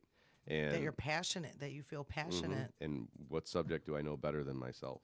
Yeah. It's not like, oh, me, but it's the hope. I think I know for myself, but I think for many artists, it's the hope that, hey, by being candid and vulnerable and authentic about my personal experience and relating it in a way that can hopefully be understood by other people, it will help other people understand themselves better. Right. But I remember my parents came to one of our shows, my solo band show, and the next day, I was asking them, hey, what'd you think? Oh, it was great. My dad goes, a lot of your songs are very negative. I was like, excuse me? He goes, yeah, just singing about a lot of negative stuff. There's not a whole lot of positive in there, and fuck you, Dad. No, but I thought about that, and it's like, okay, I need to maybe write some more uplifting stuff, some more cheerful songs. How about that? But Yeah. he was missing. I think he was missing the true context, because all of my songs are actually positive. They're all about becoming a better person through adversity, through struggle, through suffering, through pain. Becoming Yeah. a better human being, learning from mistakes, learning from experiences, That's the goal. Be a good human. recognizing the situation, the betrayals, the mistakes, whatever the case may be, and taking the lessons from those things and getting better. So I'd rather inspire, than expire, I guess, as it were. I think your music was super Very good. so philosophical. So nobody knows this because I hide it very well. I actually went to the extremes. I had a YouTube video out there that was like blowing up like 10 years ago, and I called the guy who put it out there, and I had to pay that guy. He has now passed away, sadly. Rest in peace, Maniac. But I had to pay him to take it off the internet because I was like, oh my God, my kids are getting older. What have I done? I don't want them to see this. But like, I made a little bit of music, and Music. Okay, I was like, out it's of the on few internet. songs I did, I'm only proud of Like one. Riley 'cause it Reid's was- doing the same thing. No, I was proud of one because it was for my dad, and I actually asked John last night on Messenger, like, will you? And I can tell this is how earlier in the podcast when he was saying like he doesn't listen to music, I know that's true because I asked him to listen to my stuff, and he's like, "I'll get to it tomorrow," Yeah. But I have been wanting to remake the song for my dad. Right on. Very Maybe you can be the guy to make it good. cool. We shall see. We shall see. It was heartfelt, and it's hard to write songs. It's hard to Are you gonna like revamp it or do it like exactly the same? So when I wrote it, I just I think I was getting stuff off my chest. I wrote it down really quick. I didn't practice my delivery, and then I just went and recorded it right away. Sometimes that's really good. And the lyrics I think are good. I feel they're good. They're meaningful. They're true. But I would like to do more with it. There's 2 verses, and there's no hook, no chorus. There's just I would like to do more. It's so old, You know, it was like over And there's a part in there where you talk about the kids, and I think I talk there's about the more kids. kids now. Jackson. Well, how old is Jackson? 13. 13. So yeah, so in the song, there's a part where I say Baby Jax is new, and Jackson wants to do music, and I thought about adding to the song where Jackson just comes in, and he's like, "What up? It's Baby Jax" or whatever, and he continues on, and then that's the third verse or something. I don't know, but John would be our guy to do that. You could make it. Can you make me good? Yeah. He said there's no I hope. shall You see. suck as a musician. I shall see. I hear these songs, I see these bands, I hear the songs they play, and I'm like, they're so fucking good. Like, I wish I could have half that talent. And I heard your solo stuff, and I was like, damn it, John is really fucking good at everything you do. I don't know Not how to only respond to producing, that. but what instruments do you play? I play drums, guitar, bass, keys. I sing. I have a degree in audio engineering from the Conservatory of Recording Arts and Sciences in Tempe, Arizona. So Duh. I engineer, I produce, I record. That's when I heard you singing even, because I was a little doubtful, because I only know him as a drummer, and I was like, well, let me hear him singing. And then right when I put it on, it wasn't like, oh, I got to turn it off. I was like, all right, I'm listening. And I listened all night, and it was good. I appreciate that. I hate Yeah. the sound of my own voice, but I think that goes for Everybody We does. were just saying Yeah. that. We were Yeah. talking about that on the way here. On the way here. Yeah, I was like, I hate my voice. It's so Yeah. raspy. I was like, I hate mine Like, too. Like, Showgirls. That's a cool thing though too that I'm looking forward to with doing the new music stuff is my timbre has dropped significantly. Okay. Yeah. So like before when I was singing I need a shower like it was like way up here, you know, like so now my timbre's dropped and you know, I feel like DMC from Run DMC when they had to like rebrand because his voice dropped and he couldn't do the old shit anymore. But yeah.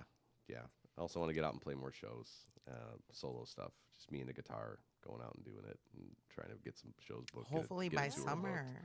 We can see that. We'll pull up to the Johnny K show, right? yeah, for real. Fun. John K. We'll participate too. We're Are gonna you clap and- yeah, are you just like going still as John K? John K. and Who's to Say? And who's to say? Because who's to say who's gonna be on stage with me? Like I did that. Okay, I did that on I like purpose that. because I've been in so many bands where band members quit or things didn't work out or fizzle out. Yeah. Like I don't want anybody to have an idea of who's gonna be on stage with me. Like I just want to hire musicians Yeah. like Prince. Like I do all this already myself. I Yeah. just need people to play with me. Play with you. So it's all live. Yeah. Yeah. Because there was a guy, have you ever heard of Adam and His Package? Yes, of course. Yeah. He just like plays and does all his shit, but then when he plays live, it's just all recorded and then Backing just- tracks.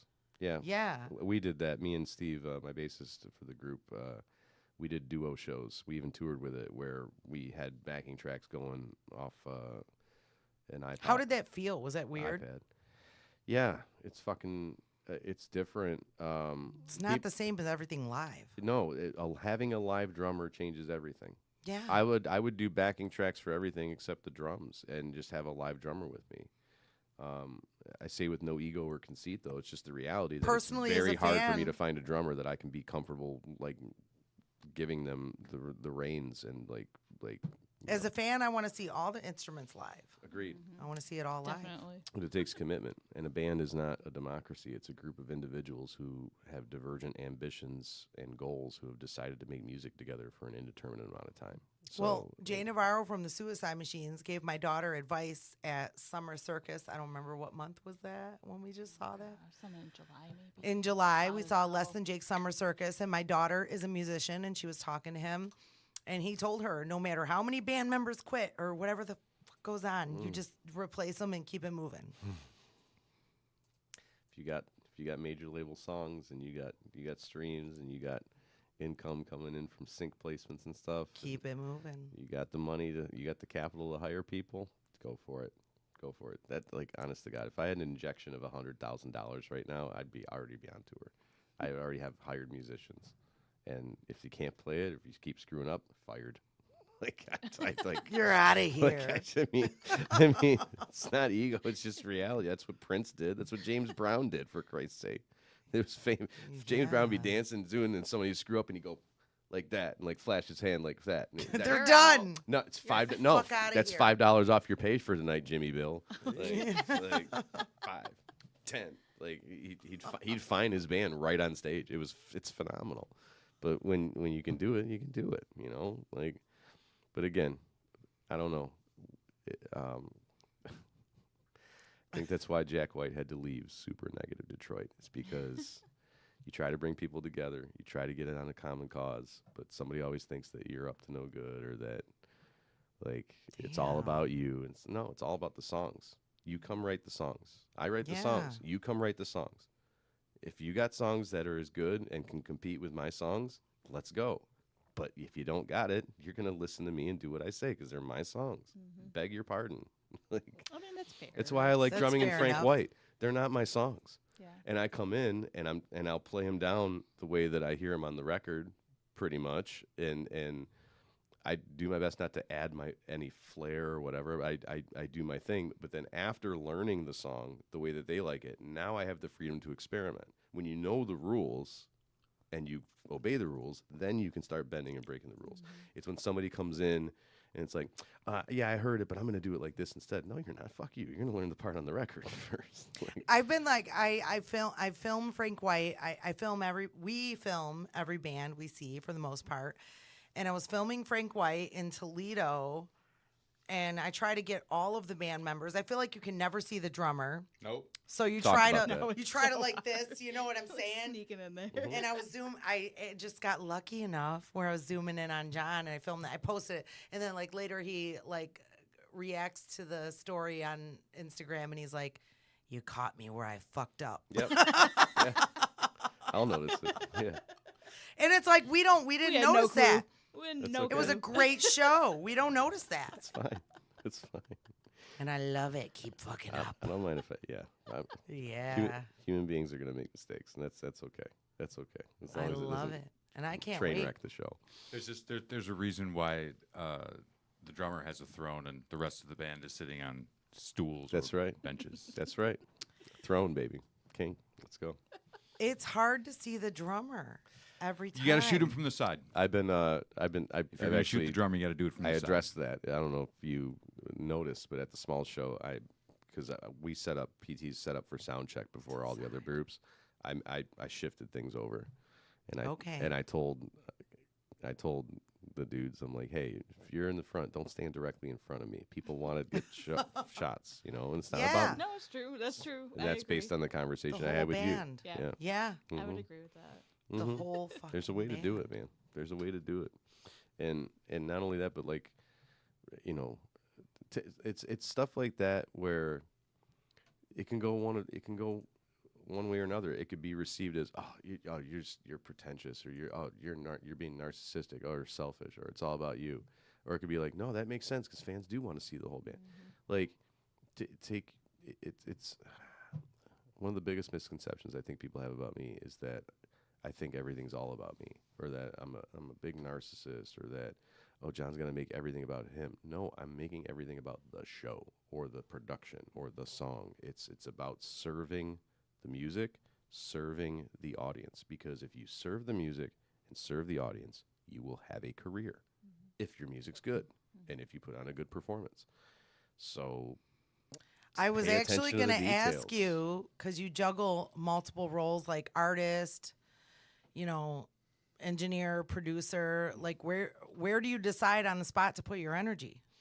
It depends on the situation. I mean, if I'm in the studio and it's tracking time, you know, I'm the engineer, and I got to make sure that the levels are good. I got to make sure that the mics are in the right spot. I got to make sure that the artist is in a good mood. You know, they're happy, having They just fun. come into the studio all pissed off. Well, Well, it absolutely. depends. Absolutely. Depends on what we're doing today. Absolutely, especially if they have another career, or you know, Yeah. or a naggy wife or something. Oh, like God.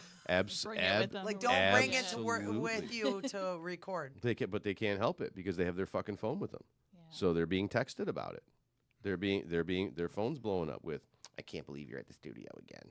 When you know that I just had a conversation with my mother, and like, you know, yeah, and you gotta ride that. And sometimes I have to cancel a session or reschedule a session. Like, hey, listen, if you're not feeling it today, no problem. You know, whatever. Like, Or but we're not reschedule. gonna create this With this with energy. that energy. Yeah, Yeah. exactly. I got you. Exactly.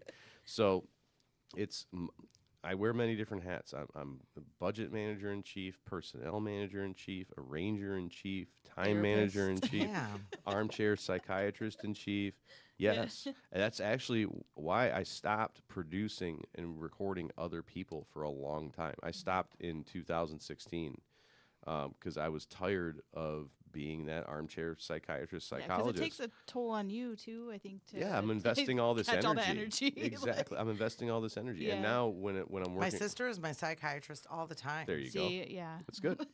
So when Yeah. I'm I'm working gonna charge. I'm gonna start charging. when I'm you. working with groups now, my home studio is set up for me to make what I want to make when I want to make it, right? And like my drums are set up, mic'd, and everything, and my guitar and amps and everything. It's all set up and mic'd and routed the way I like it for me. So if someone's going to come in and work with me in my studio, they need to be comfortable recording on my kit. Maybe we'll change the snare drum and the cymbals out or like their pedals. No problem. But like the nature of the setup and everything, it's not going to change. If they're like, no, I've got this 18-piece kit, and I'm like Neil Peart from Rush, and I got to have my vibe. Okay, no problem. Where's Well, then my double we're gonna bass book pedal? we're gonna book another studio to go record your drums in then, because it ain't gonna be at my place. My place is set up for this. Yeah, So that's fair. it took. Thank you. It took years before I was like, I'm tired of striking everything and setting everything all back up for this project, that project, and all that stuff. I got tired, and I got tired of doing that, and I also got tired of dealing with other people's drama in their lives.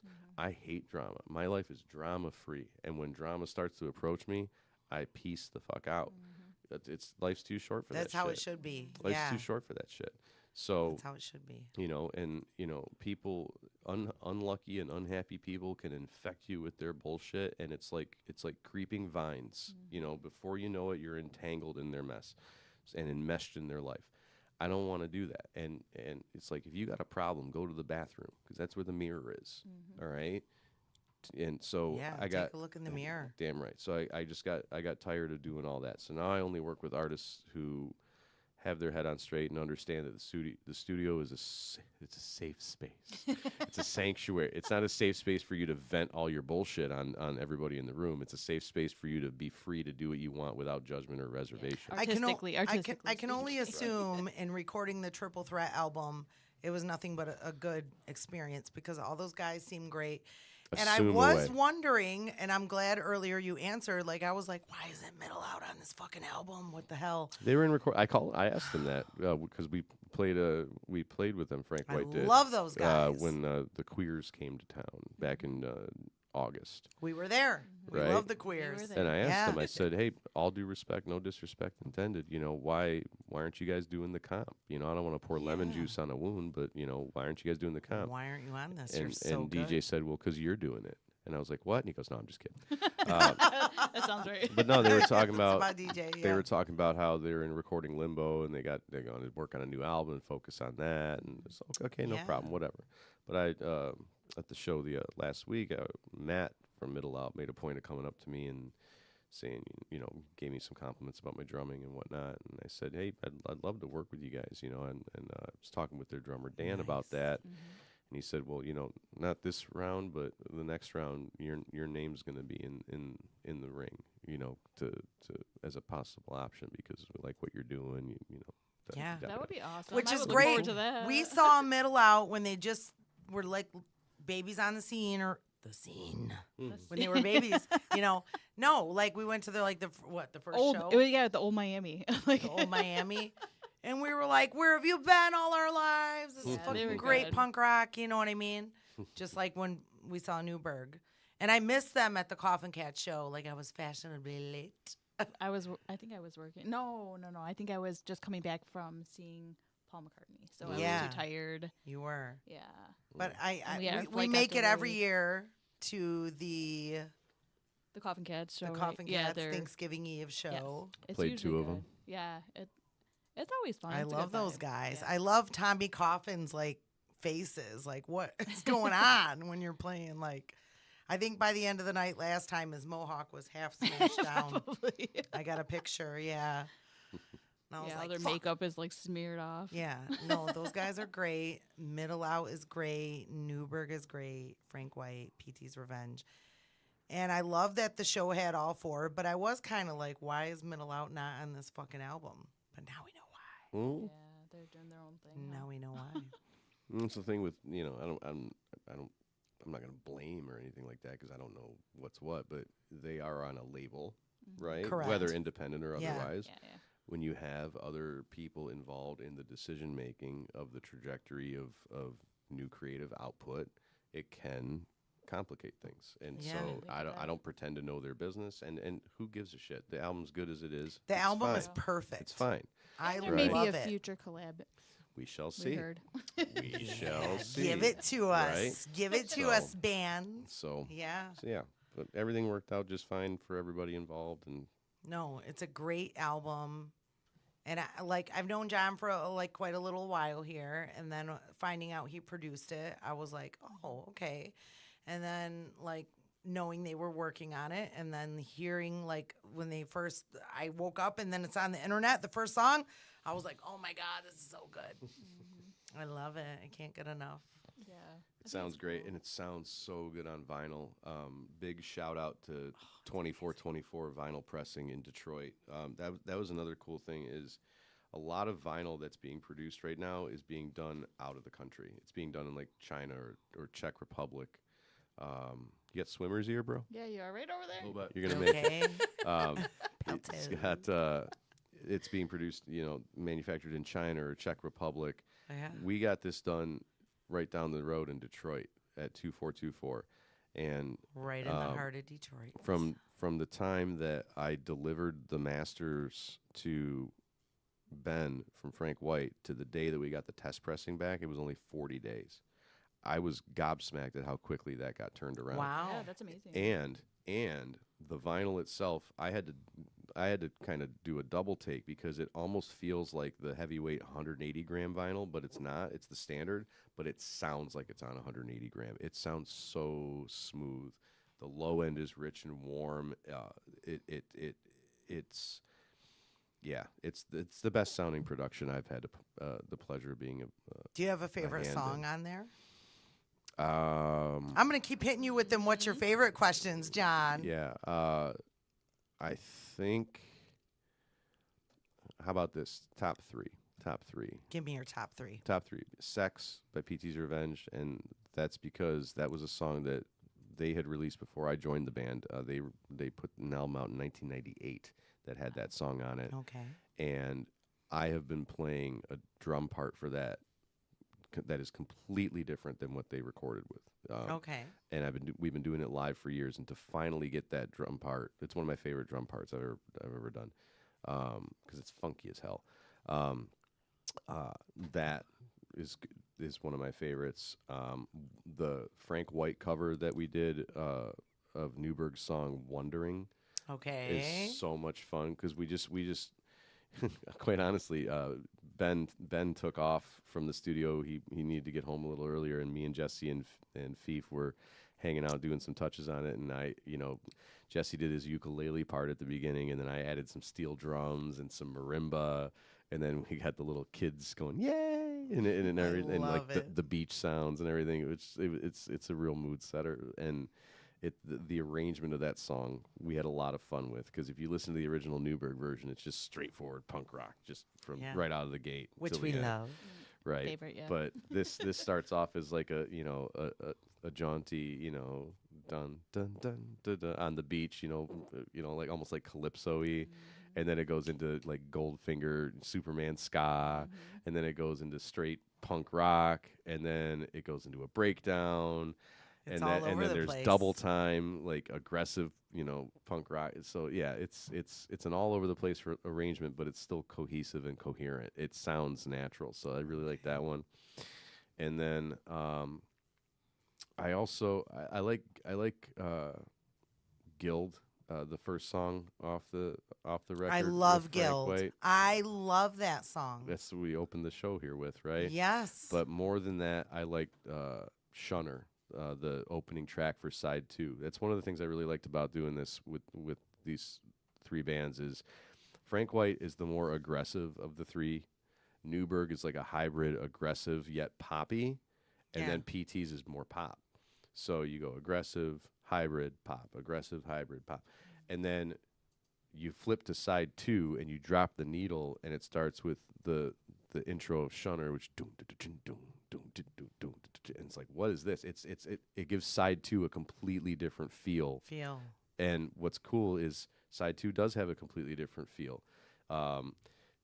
With Shunner, it starts off with that beat and almost like tribal stuff, and then it goes into This One's For You from Newberg, which is like the more heavy one, if you will. And then you've got a ska song from PTs, and then you have the covers. You got Newberg doing Danny by PTs in their way. You got Frank White doing Wondering with the calypso and the beach stuff that we just talked about. And then you have PTs doing a stripped down acoustic pub style thing.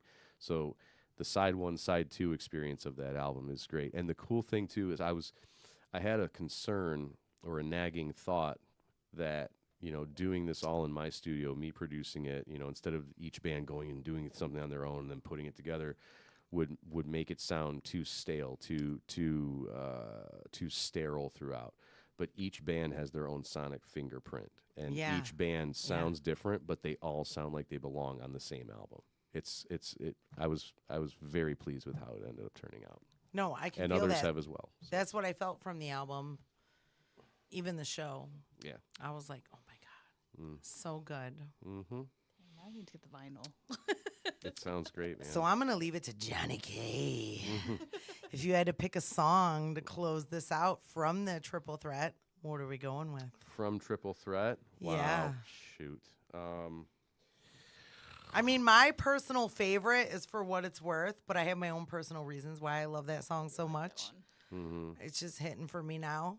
Convenient since it's the top of the list playlist. Yeah. Oh, there you go. See, I that's what fucking we're- love that song. That's what we are doing. What's convenient for you? Yeah. If it's me, If it was you, what would you pick? Sex by PT's Revenge. That's what I would pick. 6, 7. No, Sex. What are we going with, Palto? That's not Sex. Choices. Whatever I can pull up. I mean, I like sex, so You got to go to PT's Revenge. I mean, I Search that apologize up. for my dirty antics. who doesn't? Well, I guess maybe there are some. people. Maybe not. I don't know. Search up the PTs. Because Bang. I mean, it's Bang. worth playing a banger tonight. Scroll down, my guy. There it is on the left. Skadoosh. Skadoosh. Yeah. Skadoosh yadoosh. I love the drums on this, man. And I know I played them, but goddamn, I love them. Johnny. Would you still like them if someone else played them? Yeah. Yeah, I would. All right. Okay. Fair As enough. long as they played them well. That's all I care about.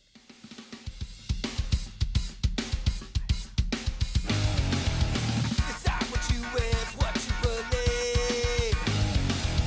Nobody wants to understand me, my reason for me. I'm sick of being told all the things I should do.